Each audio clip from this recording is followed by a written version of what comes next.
বাংলাদেশ আমাদের মাতৃভূমি, বাংলাদেশকে আমাদের রক্ষা করতে হবে।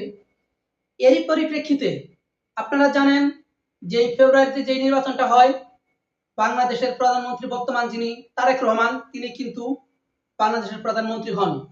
এবং যেই বিরোধী দলের নেতারা রয়েছেন, আপনি জামাত ইসলাম বলেন, এরপর বিভিন্ন যে দলগুলা রয়েছে, তারা এখন বিভিন্নভাবে এই তারেক রহমানের পিছে কিন্তু লেগেছে।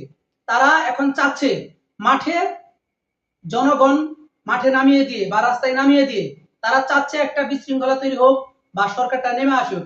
আরে ভাই, সরকার নামানোর কি দরকার? আপনারা যে জায়গায় রয়েছেন সেই জায়গা থেকে আপনারা এই তারেক রহমানকে সহযোগিতা করুন। আপনারা সবাই যদি তারেক রহমানের সাথে কাঁধে কাঁধ মিলিয়ে একত্রভাবে কাজ করেন, তাহলে অবশ্যই আমাদের বাংলাদেশ একটি উন্নত রাষ্ট্রে পরিণত হবে।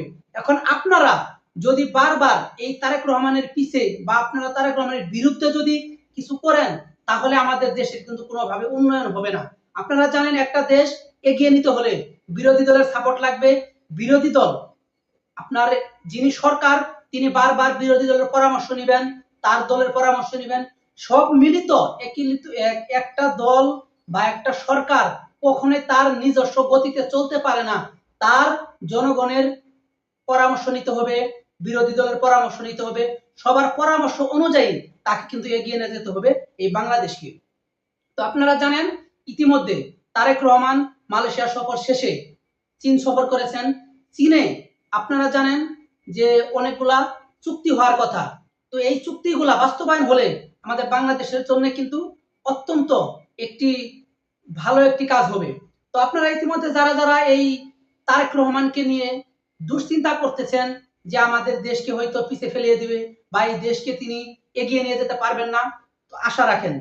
তিনি, এই তারেক রহমান, আপনারা জানেন তিনি কিন্তু বক্তব্য দিয়েছেন যে আমি যদি এখন আমার মাকে কিন্তু তারা চিকিৎসার জন্য একটা অ্যাম্বুলেন্স পর্যন্ত দেয়নি, বা আমাকে যেভাবে তারা অত্যাচার করেছে, যেভাবে আমাকে তারা পঙ্গু করে দিয়েছিল, তার যদি আমি এখন বিচার নিতে যাই বা প্রতিশোধ নিতে চাই, তাহলে আমার দেশ নিয়ে কিছু করা হবে না। তাই আমি চাই এগুলা সব ভুলে কিভাবে আমার দেশকে আমি এগিয়ে নিয়ে যেতে পারবো, সেই কাজে আমি অগ্রসর হতে চাই। তো দেখেন, এই যে একটা তিনি যে চিন্তা ভাবনা করেছেন, তিনি কি বলেছেন যে আমি প্রতিশোধ চাই না, আমি চাই জনগণের পাশে থেকে কিভাবে এই দেশকে এগিয়ে নিয়ে যেতে পারবো সেই উপলক্ষে আমি কাজ করতে চাই।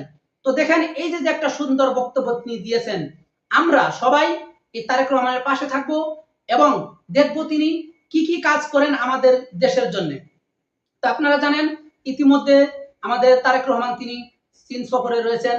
তো চীন থেকে যে কিছু চুক্তিগুলা রয়েছে আমাদের দেশের জন্যই হবে। আপনারা জানেন, চীন থেকে আরেকটি যে বড় সংবাদ এসেছে যে চীনের সরকারের সাথে আমাদের বাংলাদেশের যে প্রধানমন্ত্রী তারেক রহমান, তিনি কিন্তু একটি চুক্তি করতে যাচ্ছে সামরিক খাতে। সামরিক খাত, আপনারা জানেন আমাদের সাথে ভারতের কিন্তু বিভিন্ন দিক থেকে আমাদের সাথে তাদের একটা শত্রুতা খেলা চলতেছে। আপনারা জানেন, এই যে সীমান্তে পুশিনের চেষ্টা করতেছে ভারত বাহিনী, এই বিএসএফ, তাদের রুখে দিতে হলে অবশ্যই আমাদের সামরিক খাতে কাজ করতে হবে, আমাদের সামরিক খাতে ডলার ব্যয় করতে হবে। অবশ্যই তারেক রহমান চাইবে এই চীনের হাত ধরে, এই চীন, আপনারা জানেন চীন অনেক শক্তিশালী দেশ, তারা যদি আমাদের দেশকে সহযোগিতা করে, অবশ্যই আমরা আমাদের দেশকে এগিয়ে নিয়ে যেতে পারবো। তো আজকে এ পর্যন্তই। সবাই সুস্থ থাকবেন, ভালো থাকবেন। আল্লাহ হাফেজ।